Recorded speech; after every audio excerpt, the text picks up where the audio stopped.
Yo, what's going on, everybody? It's your boy aDudemanbro, and I hope you all having a fantastic weekend and day. You know, the last week was pretty awesome. We had some awesome calls that went, 200-300%. So, a very positive week, ended up a good amount up. But anyway, as you can tell, I buzzed my head, and just feels amazing because all sorts of messed up right now, but that's what quarantine does to a person. So but anyway, this is the episode 9 of the 1K subscriber giveaway. And if you guys are new, this is the series where I put $100 in a month for a year, and the subscribers, you guys pick the stock that I will trade for that week. After a year, I will give the full account away, positives and negatives, to lucky subscribers. They'll each get 50% of the account, and this is just my way of giving back to the community. Tell you guys that I really appreciate you, and I appreciate you joining along in this video, and just being here with me. But anyway, without further ado, let's go into Webull. So last week with ENG, it was not a good week. I'll be 100% honest with you guys. We ended up going down 25% before my stop loss hit. My stop loss on most of these stocks for the subscriber giveaway are 25%, and we hit that. We ended up going minus $69.46. So, we hit a little bit of a snag, but, it happens sometimes. Sometimes you can't, time the market that well. ENG, I think, is still a positive stock. I still think it's going to go up. It's just kind of like GEVO, which was another stock pick from a couple weeks ago. Sometimes you just get in at the wrong time, and, this one was definitely one of those. We ended up going negative. So that basically brings the account to $248 from the start. So we're down about 60 so-ish dollars, because I did actually put 100 more in, for December, but, there's still plenty of time. We still have a couple months, to make up that money, and, with stimulus being talked about and everything within the future, bringing that account back to positive and, making a hell of a killing. So anyway, without further ado, I'm going to bring up the stock that was picked. Thank you so much, Steven. He suggested SIG, and it had 7 likes, so that was the winner for this week. Very super positive about the stock. I think there's a lot of upside, with the news that's been going on with this stock. So let's bring up Webull here.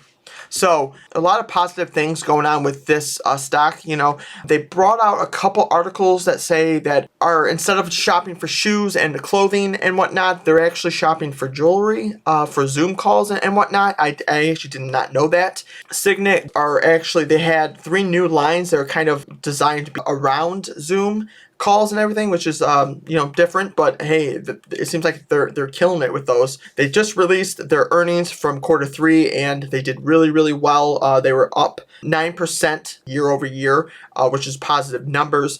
We've seen a whole lot of buying going on last week, a little bit of selling going on Friday, but I think that those were just people who were scared to hold over the weekend. But I was able to get 10 shares for $28.24. I think that's a very good entry.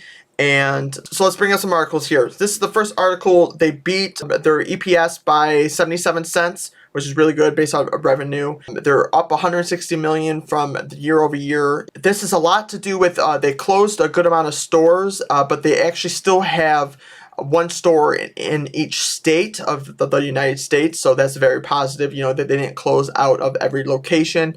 There's a few really big things that I want to cover about this stock. So compared to its competitors, it is trading at about 1.1 times its book value, which other jewelry companies, like Tiffany's and whatnot, are trading at about 4x its times, and then as minimum as 3x. So I think that this is definitely undervalued for where it's at right now. On top of that, with gold prices being, near 2-week high, I think that with gold prices going up, we're going to see lots and lots of more, revenue for this company. On top of that, I kind of wanted to touch on a few things with its earnings report. This is a huge amount of information, so I would suggest you guys go into their website and actually, reading through all this, before you want to take an entry and whatnot. but I'm gonna kind of skim through a lot of this stuff. They paid off roughly about $300 million worth of debt that they had that was ongoing. That's very positive when you see a stock or company that is paying off a lot of debt. That is huge, and plus they're still having a huge amount of revenue that they're bringing in. You know, they're paying off debt, but they're still making a lot of revenue. They're closing stores, but stores that they only need to, and this actually has also decreased their cost base, so they're actually making a lot more money because they're having to pay a lot less overhead. A couple articles out there that engagements actually have been going up in the last few months because of, you know, the whole quarantine, which I did not even know. I didn't know people are basically, you know, getting engaged based off of like everything that's going on right now. It's kind of crazy. I think that people wouldn't have so much extra income, but that's per their numbers, that is complete difference. Also, another big thing I want to say is their e-commerce, their online presence has grown 71% over the year. They have targeted online selling, and you could see based off their numbers that is increasing their amount of revenue, and they are making so much more money than they used to. That's huge.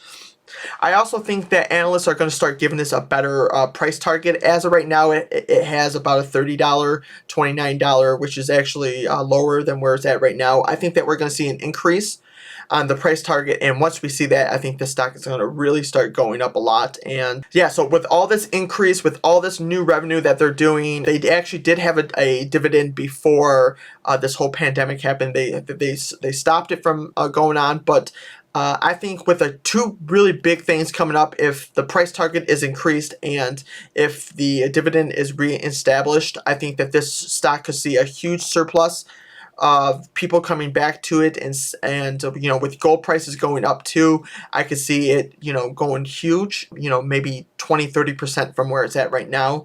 I see a lot of positivity going on, you know, with them paying off debt, keeping costs down, and still making a huge amount of profit, even when we're at a pandemic and, you know, extra income is just, you know, unheard of, or people are not spending a whole lot of money. I think that that's huge. Especially too, we have a lot of stimulus being talked about and whatnot.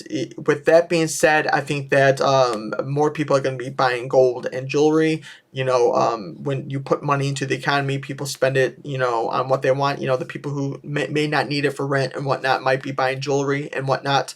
So we could see an increase of sales even more, you know, especially for, you know, the holidays too. You know, men want to buy their women jewelry / the opposite, you know, whatever.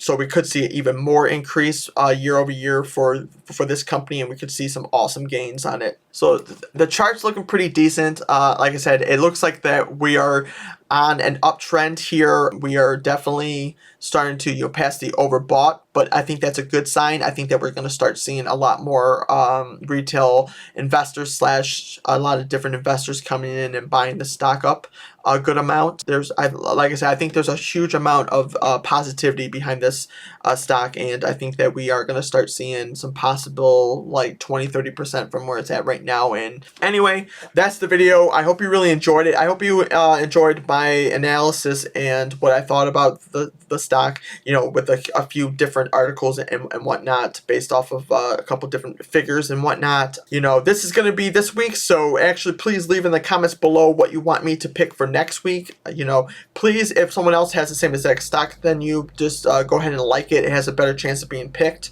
I'm sorry I couldn't pick everyone else's. You know, I would love to pick everybody's, but unfortunately only allows me to be able to pick one a week. But if you really enjoyed this video or my content, please go ahead and hit that like button and think about subscribing. You know, I promise you can always take it back later. You know, no hard feelings. So, but anyway, that's the video. I hope we're going to be killing it the whole rest of this week. You know, hopefully we're up a good amount with this stock pick for going into next week. And leave in the comments below too. How was your weekend? What'd you do? Did you have fun? Would love to hear about that and everything. But anyway, you guys stay classy, and I'll see you in the next one. Peace out, yo.